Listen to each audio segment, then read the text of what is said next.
All right, today we are diving into one of the biggest shifts in personal finance of our generation, the rise of app investors. Over 26 million people now use Robinhood, and more than half of them are under the age of 35. A lot of young investors, their first stock purchase didn't come through a traditional advisor, it came through a swipe on their phone. It has become gamified investing, and we've seen meme stocks explode, crypto crashes, and entire communities on Reddit moving markets in minutes. So is this a new era of financial freedom, or is this a dangerous game? And today we have Stephen Weitzel. He's a financial planner and managing partner at Reveille Wealth Management. He's going to help us break this down. So Stephen, it's great to have you. You have built a seriously impressive platform, going from Georgia Tech to co-founding Reveille Wealth Management, now serving as the managing partner. You don't just talk about markets, but you are out there on the national stage doing it. You've been featured on Stock Market TV as a regular guest commentator, and your recognition by Forbes as one of the best in-state wealth management teams speaks volumes about the credibility you have built. So, how are you? Welcome. I'm doing good. Thank you, David. Good to be here. Yes, thank you, thank you. So let's normalize Stephen Weitzel for a second. Let's start with, who was Stephen Weitzel in high school? So in high school, I played golf. I was in chorus, but I got along well with pretty much everybody. I didn't have any enemies, that I remember. And I mean, I think I was well liked and respected, and I was a smart kid, but I enjoyed my time in high school. I went to Fayette County High School, and enjoyed my time growing up here. That's awesome. So, as you probably know, we have some connections because I coached baseball about the same time you were a student, I believe. What year did you graduate? I graduated from Fayette County in 03. 03. So yeah, I was a baseball coach there in 2000. It might have been 99, 2000, 2001. Was Townsend there at that point in time? He was. Okay, yeah. Yep. The point is I've spoken to parents of the kids I coached. Yeah. And those parents speak very highly of you. And that says That's something great. about That's your great character from high school. So that is awesome. One thing that I try to tell my son is, I don't know if it's a true study, but I believe it and I like it. It said, it did a study on the most popular kids and what made them popular. And it said the most popular kids liked the most people. Yeah. So it wasn't about whether they were the best athlete, whether they were the funniest. It was about the most popular kids that had the most friends were the ones that liked the most people. And I was like, that's pretty obvious. That's pretty cool. Yeah. So you ended up at Georgia Tech. And this is where it gets curious. So you had a degree in management. I did. And was your career path always financial planner, or what were your intentions when you went to Tech? What were you? Yeah, so I knew, from somewhat of a young age that I wanted to do something with money. I didn't know exactly what that was, but when I went to Tech, I actually started out, and you have to have a declared major when you go into Tech, and so I actually started out doing international affairs and modern languages. I didn't want to be an engineer per se, but all of a sudden I knew I want to study finance, and so I got a management degree with a certificate in finance. Also got another certificate in economics from the Ivan Allen College there. And so while I was in school, I started working for Bank of America, and I started out as a part-time teller, and then was working as a banker doing checking accounts, savings accounts, in college, loans. And so I met a lot of folks from the wealth management division. Bank of America Investment Services, what it was called, Premier Banking and Investments. And I realized, I think this is a great career path for me because I like the intricacies of portfolio management and investing, but also working with individuals and helping people is something that I like to do. And so a financial advisor is a great blend of those two things. And, the ability to be able to work with people, talk with people every day, but still have the science behind investing is something that really appealed to me. And so I graduated from tech in '06 and started working for Bank of America Investment Services the next Monday. Wow. So I was a part-time butcher in college. So maybe that explains why I'm slinging mortgages and you're managing billion-dollar portfolios. So a noble profession. So I'm always wondering, I don't know if it was just me, and you might not be able to answer the phone because it sounds like you were pretty driven through high school into college, but I felt like, I know when I went to college, I had no idea what I wanted to do. And I'm clearly not doing what I even thought all through college. But I feel like nowadays kids are so intentional, even in high school. Like I feel like they're trying to narrow down their career path so young. Yeah. It feels like you knew pretty right away. At least you wanted to be close to the money. Yeah, I knew I wanted to do something with money, but of course that's a very broad statement, right? And then, like when I was in college, this whole everybody said they wanted to be an investment banker, but nobody knew exactly what an investment banker was. And so a lot of people might think that what I do now is investment banking.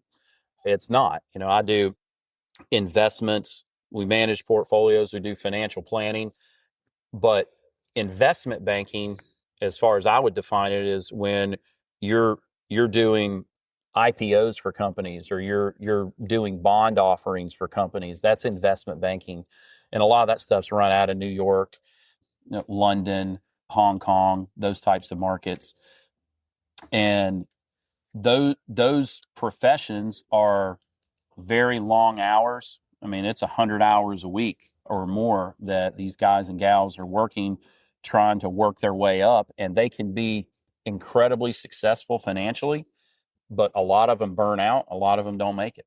Yeah. Well, they say I guess that's kind of simulated with a stockbroker that goes into New York because they're working extremely long hours, and that's the short career. Isn't that a very short career typically for people that are doing that? Yeah. So or is it even the same with people aren't actually on the floor as much anymore? Yeah. Well, I mean, I would say for what they used to call stockbrokers, right, would now be a financial advisor who's working for any firm out there on the street, and it's still hard to succeed in this profession over time because the largest firms, they'll hire 100 folks knowing that only 5 of them are going to make it.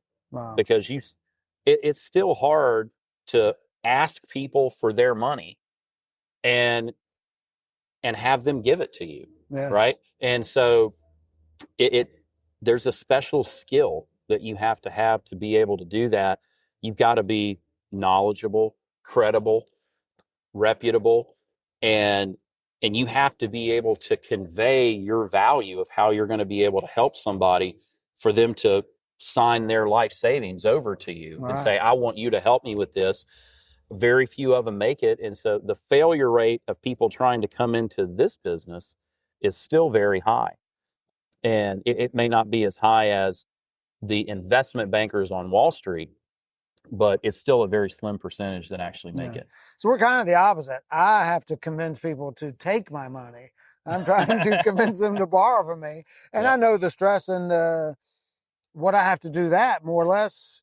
You're asking people to turn over their future.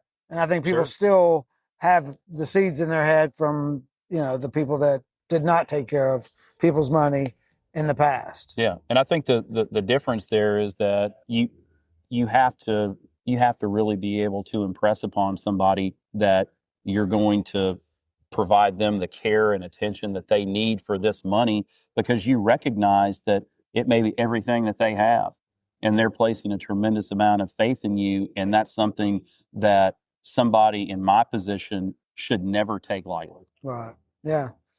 That's incredible. I guess the pressure is what makes the diamond. So, I mean, you've got to shine, and that's why you're doing so well.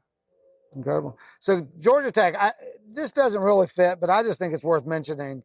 You're very proud, and everything I see you do, you're mentioning Tech. You're wearing Tech today. Is that in your entire wardrobe? I mean, not every day are we wearing Georgia Tech apparel, but I feel like I've been very blessed in my life, and a lot of that I owe back to my time at Georgia Tech, and not just the incredible education that I got while I was there, but we talk about high school earlier, and I was a really good student in high school, but I'm an auditory learner. And so when I was in high school or all throughout my educational development, if I was sitting in class paying attention, I was learning what I needed to learn and I was going to do well. Well, at Georgia Tech, that apple cart got upset some. And I remember my first semester at Tech, I took 15 hours and I made an A and 4 Bs. It's the first time I ever made a B when I went to Georgia Tech. But I didn't really consider myself as trying too hard. Made an A and 3 Bs, had a 3.2 my first semester. And I'm thinking, man, they've never seen anything like me here on this campus, right? Because this place is supposed to spit people up or spit people out, chew them up, spit them out. And so my second semester, I'm taking 14 hours and I'm not really going to class a whole lot. I'm playing a lot of video games, maybe doing the traditional tech thing. And midway through the semester, I'm staring at some really bad grades. And so I pull myself up by the bootstraps and I end up making 3 Bs and a C. I have a 2.71 my second semester for a cumulative weighted grade point average of a 296 after 29 hours. Now, I was the last class that was evaluated for hope after 30 hours. Now it's every 2 semesters. Right. So if they had evaluated me right there, I would have lost the Hope Scholarship. But I had until the following semester, I made a 3.75 in the fall, the first semester of my sophomore year, and never looked back and ended up graduating with high honor. But it was that second semester at Tech where I finally learned how to learn. I learned how to study. And I feel like a lot of folks who have been through Georgia Tech, they have a similar story where they talk about being at the breaking point and how they were able to persevere and forge through. But I say all that to say that moment right there was just defining in who I was as a person, and that we're going to face challenges in our life, and you've got to be able to find a solution to overcome those struggles. And so not just my diploma, but what I learned about who I am while I was at Tech gives me an incredible amount of respect and reverence for that school. And so I like to do as much as I can to be able to pay that back to the school, to maybe give other people the opportunity to experience the same thing. So was there a teacher or a counselor or maybe a group of friends that was there in that defining moment, or was that just a decision you knew what you wanted and you knew you weren't going to get there going down the same path? Yeah, I mean, that was really just, conversations I had with my family and just really knowing, hey, look, it's time to buckle down. And because there's great faculty at Georgia Tech, and I have some great professors that I've studied under while I was there and learned a lot. I'm even connected to a couple of them today. But, these professors, I remember one of them telling us at the beginning of a semester that these are research professors, and they teach classes out of obligation. That's not how they get paid. Right. And so they don't care if you pass their class or not. And so you got to look inward in those periods of time and decide for yourself, what do you want out of this? And so you got to pull yourself up by the bootstraps. I think that's why there's so much growth in college, because they don't care. And some kids get mad that the teacher doesn't care. And it's like, well, no one else is going to care later. This is where it's time for you to decide what you want to do, and you got to fix it yourself a lot of times. So are these moments what you and your wife has established an athletic scholarship at Georgia Tech?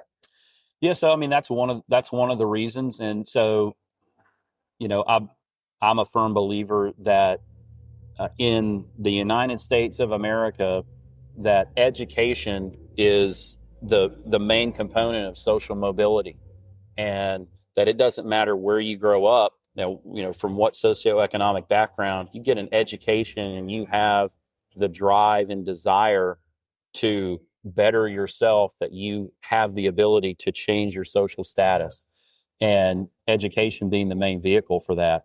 And so I remember my wife and I went to a scholarship endowment dinner and heard one of the athletes give a testimonial. And it's somebody who's a local kid playing baseball.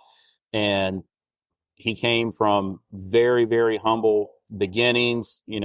His mother and father were divorced, had a younger brother, and his mom was doing everything she could for them. But like, it was a treat when they would have hot dogs and macaroni and cheese for dinner. But he had a God-given talent to be able to throw a baseball, ends up with a scholarship to Georgia Tech, and he ultimately made his way into the majors. But even absent that, if he didn't have the ability to move on, he would be able to leave Georgia Tech with a diploma that would forever change the trajectory of his family. And that's just a very encouraging thing to me and my wife. And we said, look, we want to be a part of providing that opportunity to others. Yeah. Was that Lehigh? It was not Lehigh. Because he was there playing baseball at the same was. time, And so, right? Lee and I grew up together. I figured that was the same time. Lee and I grew up together playing ball, and he pitched at Tech and ended up getting drafted, played for the Braves for a little while.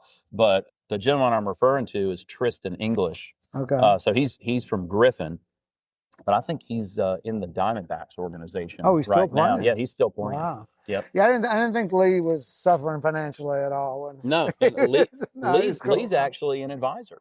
Is he? Yeah, he's. Well, I know he did well at yeah. Tech and did well. I mean, he was incredible. I mean, ninth grade. I coached him in 9th and 10th grade. Like, yeah. It was just the control and he was an incredible athlete. Yeah, he was really good. Shout out. Are you having a David day?